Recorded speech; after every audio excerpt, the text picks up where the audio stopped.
Hello friends, ಎಲ್ಲರಿಗೂ ನಮಸ್ಕಾರ. ಕವಿತಾ ಕಿರಣ ಲೋಕಕ್ಕೆ ನಿಮ್ಮೆಲ್ಲರಿಗೂ ಸ್ವಾಗತ. ಆಷಾಢ ಮಾಸದಲ್ಲಿ ಬರುವಂತ ಏಕಾದಶಿಯನ್ನ ನಾವು ದೇವಶಯನಿ ಏಕಾದಶಿ ಅಂತ ಕರಿತೀವಿ. ಇದನ್ನ ಆಷಾಢ ಏಕಾದಶಿ ಅಂತಲೂ ಕೂಡ ಕರಿತೀವಿ. ವರ್ಷದಲ್ಲಿ ಒಟ್ಟು 26 ಏಕಾದಶಿಗಳು ಬರುತ್ತೆ. ಅದರಲ್ಲಿ ತುಂಬಾನೇ ಮುಖ್ಯವಾಗಿ ದೇವಶಯನಿ ಏಕಾದಶಿ ಕೂಡ ತುಂಬಾನೇ ಪ್ರಮುಖ ಪಾತ್ರವನ್ನ ವಹಿಸುತ್ತೆ. ಆಷಾಢ ಮಾಸದ ಶುಕ್ಲ ಪಕ್ಷದ ಈ ಏಕಾದಶಿಯನ್ನ ನಾವು 2026 ಜುಲೈ 25ನೇ ತಾರೀಕು ಶನಿವಾರ ದಿನ ಆಚರಣೆಯನ್ನು ಮಾಡಲಾಗುತ್ತದೆ. ಈ ಒಂದು ದೇವಶಯನಿ ಏಕಾದಶಿಯ ತಿಥಿ ಪ್ರಾರಂಭವಾಗುವಂಥದ್ದು 2026 ಜುಲೈ 24ನೇ ತಾರೀಕು ಶುಕ್ರವಾರ ಬೆಳಿಗ್ಗೆ 9 ಗಂಟೆ 12 ನಿಮಿಷಕ್ಕೆ ಪ್ರಾರಂಭವಾದರೆ ಮರುದಿನ 25ನೇ ತಾರೀಕು ಶನಿವಾರ 11 ಗಂಟೆ 32 ನಿಮಿಷಕ್ಕೆ ಮುಕ್ತಾಯ ಆಗುತ್ತೆ. ನಮಗೆ ಹೆಚ್ಚಿನ ಮಟ್ಟಿಗೆ ಒಂದು ದೇವಶಯನಿ ಏಕಾದಶಿಯ ತಿಥಿ ಶುಕ್ರವಾರ ಇದ್ದರೂ ಕೂಡ ನಮಗೆ ಶನಿವಾರ ದಿನ ಸೂರ್ಯೋದಯದ ಸಮಯಕ್ಕೆ ಈ ಒಂದು ದೇವಶಯನಿ ಏಕಾದಶಿಯ ತಿಥಿ ಇರೋದ್ರಿಂದ ನಾವು ಶನಿವಾರ ದಿನ ಈ ಬಾರಿ ಆಷಾಢ ಮಾಸದಲ್ಲಿ ಬಂದಿರುವಂಥ ದೇವಶಯನಿ ಏಕಾದಶಿಯನ್ನು ಆಚರಿಸುವುದು ಅತ್ಯಂತ ಹೆಚ್ಚಿನ ಫಲವನ್ನು ತಂದುಕೊಡುತ್ತೆ.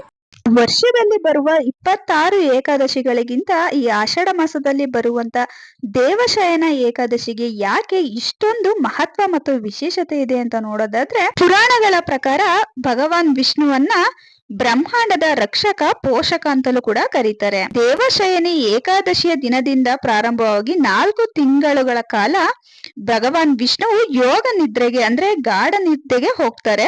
ಈ ಒಂದು ಸಮಯದಲ್ಲಿ ಅವರು ಕ್ಷೀರಸಾಗರದ ಆಕಾಶ ಸರ್ಪವಾದ ಶೇಷನ ಮೇಲೆ ಅವರು ಯೋಗ ನಿದ್ರೆಯಲ್ಲಿ ವಿಶ್ರಾಂತಿಯನ್ನ ತೆಗೆದುಕೊಳ್ತಿರ್ತಾರೆ. ಈ ಒಂದು ದೇವಶಯನಿ ಏಕಾದಶಿಯ ದಿನದಿಂದ ಪ್ರಾರಂಭವಾಗುವಂತ ಈ ಒಂದು ಅವಧಿಯನ್ನ ನಾವು ಚಾತುರ್ಮಾಸ ಆರಂಭ ಅಂತಲೂ ಕೂಡ ಕರೀತಾರೆ. ಅಂದ್ರೆ ವಿಶೇಷವಾಗಿ ಭಗವಾನ್ ವಿಷ್ಣುವು ಯೋಗ ನಿದ್ರೆಗೆ ಜಾರುವಂತ ಈ 4 ತಿಂಗಳ ಕಾಲಾವಧಿಯನ್ನ ಚಾತುರ್ಮಾಸದ ಪ್ರಾರಂಭ ಅಂತ ಕರಿತೀವಿ.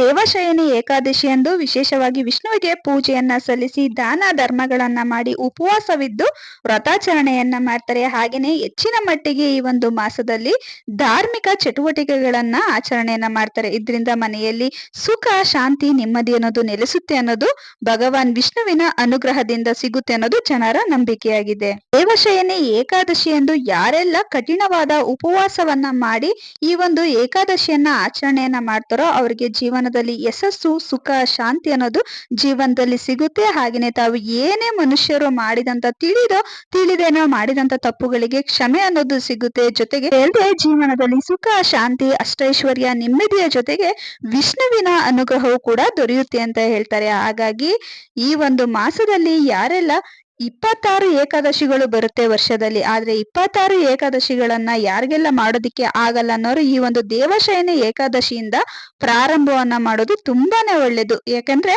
ದೇವಶಯನಿ ಏಕಾದಶಿ ಅಷ್ಟೊಂದು ಮಹತ್ವವನ್ನ ಹೊಂದಿದೆ. ಕೆಲವೊಬ್ರು ಯಾವಾಗ್ಲೂ ಕೂಡ ನಾವು ಕೂಡ ಒಂದು ಏಕಾದಶಿಯನ್ನ ಆಚರಣೆಯನ್ನ ಮಾಡ್ಬೇಕು ಅಂತ ಅನ್ಕೊಂಡಿರ್ತೀರ, ನಿಮ್ಗೆ ಸಮಯ ಸಿಕ್ಕಿರಲ್ಲ. ಅಂತವರು ಈ ಒಂದು ಸಮಯದಲ್ಲಿ ಆಷಾಢ ಮಾಸದಲ್ಲಿ ಬರುವಂತ ಈ ಒಂದು ಏಕಾದಶಿಯಿಂದ ನೀವು ಪ್ರಾರಂಭವನ್ನ ಮಾಡಿದ್ರೆ ತುಂಬಾನೇ ಒಳ್ಳೇದಾಗುತ್ತೆ. ಹಾಗಾಗಿ ದೇವಶಯನಿ ಏಕಾದಶಿಯನ್ನ ಪ್ರತಿಯೊಬ್ರು ಕೂಡ ಆಚರಣೆಯನ್ನ ಮಾಡಬಹುದು. ಈ ಒಂದು ಸಮಯದಲ್ಲಿ ಭಗವಾನ್ ವಿಷ್ಣುವು ಯೋಗ ನಿದ್ರೆಗೆ ಜಾರೋದ್ರಿಂದ ಬ್ರಹ್ಮಾಂಡದ ಕಾರ್ಯಾಚರಣೆಗಳೆಲ್ಲವನ್ನು ಕೂಡ ಶಿವನಿಗೆ ಒಪ್ಪಿಸಿ ಹೋಗ್ತಾನೆ ಅಂತ ನಂಬಿಕೆ ಇದೆ. ಇದೇ ಒಂದು ಕಾರಣದಿಂದ ಈ ಒಂದು ಸಮಯದಲ್ಲಿ ಅಂದ್ರೆ ಈ ಮಾಸದಲ್ಲಿ ಯಾವುದೇ ಕಾರಣಕ್ಕೂ ಕೂಡ ಶುಭ ಕಾರ್ಯಗಳನ್ನ ಮಾಡೋದಿಲ್ಲ. ಅಂದ್ರೆ ಭಗವಾನ್ ವಿಷ್ಣುವು ಯೋಗ ನಿದ್ರೆಗೆ ಜಾರುವಂತ ಈ ಸಮಯವನ್ನ ಚಾತುರ್ಮಾಸ ಆರಂಭ ಅಂತ ಕರಿತೀವಿ. ಚಾತುರ್ಮಾಸದ ಸಮಯದಲ್ಲಿ ಯಾವುದೇ ಕಾರಣಕ್ಕೂ ಕೂಡ ಶುಭ ಕೆಲಸ ಕಾರ್ಯಗಳನ್ನ ಮಾಡೋದಿಲ್ಲ. ತುಂಬಾನೇ ಪ್ರಮುಖವಾದಂತ ಏಕಾದಶಿ ಅಂತಾನೆ ಹೇಳ್ಬೋದು. ಹಾಗಾಗಿ ಪ್ರತಿಯೊಬ್ರು ಕೂಡ ಈ ಏಕಾದಶಿಯನ್ನ ಆಚರಣೆಯನ್ನ ಮಾಡಿ ಜೀವನದಲ್ಲಿ ತುಂಬಾನೇ ಒಳ್ಳೇದಾಗುತ್ತೆ. ಸ್ನೇಹಿತರೆ, ನೋಡಿದ್ರಲ್ವಾ ಈ ಆಷಾಢ ಮಾಸದಲ್ಲಿ ಬರುವಂತ ದೇವಶಯನಿ ಏಕಾದಶಿ ಬಗ್ಗೆ ನನ್ಗೆ ಎಷ್ಟು ಗೊತ್ತಿದೆಯೋ ಅಷ್ಟು ಮಾಹಿತಿನ ನಿಮ್ಗೆ ತಿಳಿಸ್ಕೊಟ್ಟಿದ್ದೀನಿ.